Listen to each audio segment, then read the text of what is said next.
my god, what is that? Welcome back to Gridlocked Bronzeman.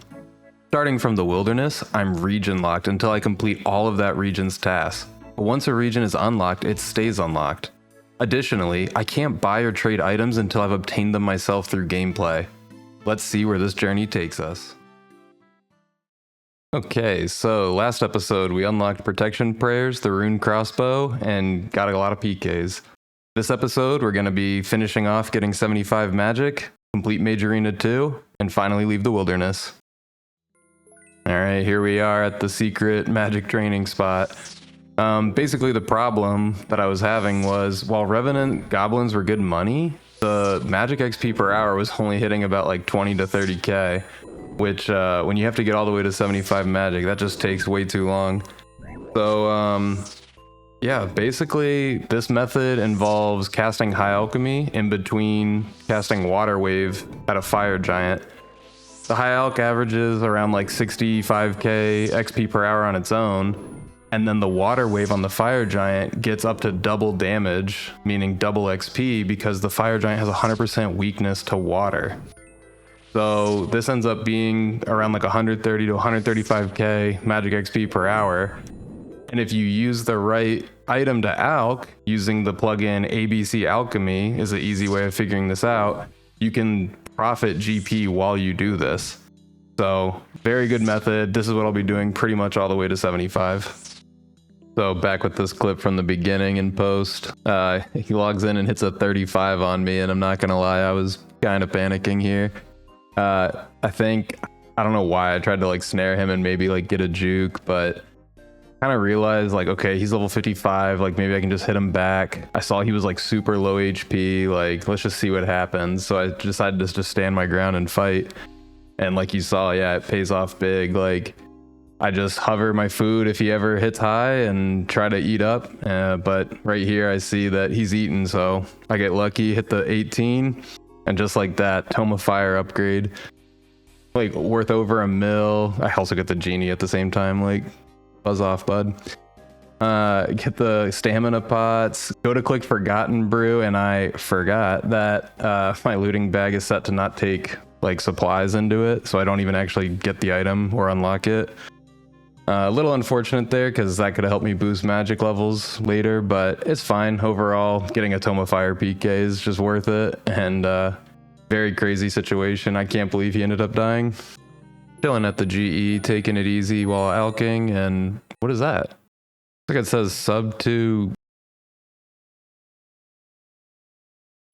And just like that, 75 magic is done. We are now able to go start Mage Arena 2. All we have to do is kill 3 bosses in Deep Wilderness.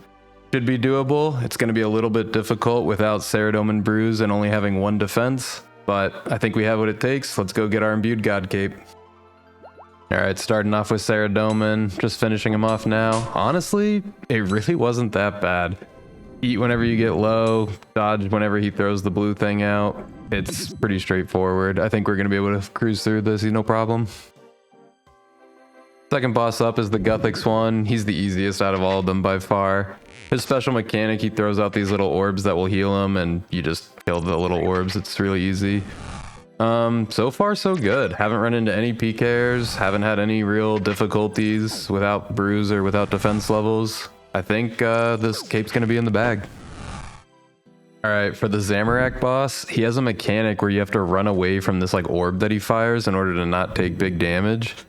And so I run away from him to try to avoid the mechanic, and then for whatever reason he like completely just like disappears. I don't know, I can't find him. I'm like trying to click my thing, I'm like panicking because I think I have to restart the entire fight. I don't know what to do, and then I turned my camera, he was just like over to the side and I didn't see him, so whoops. But Zamorak boss down. We're able to go get our cape, and we're finally done with all our tasks in the wilderness. This is awesome. Alright, we're gonna imbue the Saradomin cape, get the best in slot magic cape we could possibly have, and it feels good to finally be done. I'm gonna go ahead and throw that on, show you the bonuses, and yeah, I'm very happy that we have this done. Now all that's left is to go sell off our loot and get that 10 mil cash stack showing. I am liquidating every single item that we have in our bank that's worth anything to try to make sure we hit that 10 mil cash stack. I really wanted to get the green cash stack, and I want to use some of that money to unlock things like the respawn at Edgeville, so that way we never respawn outside of our areas.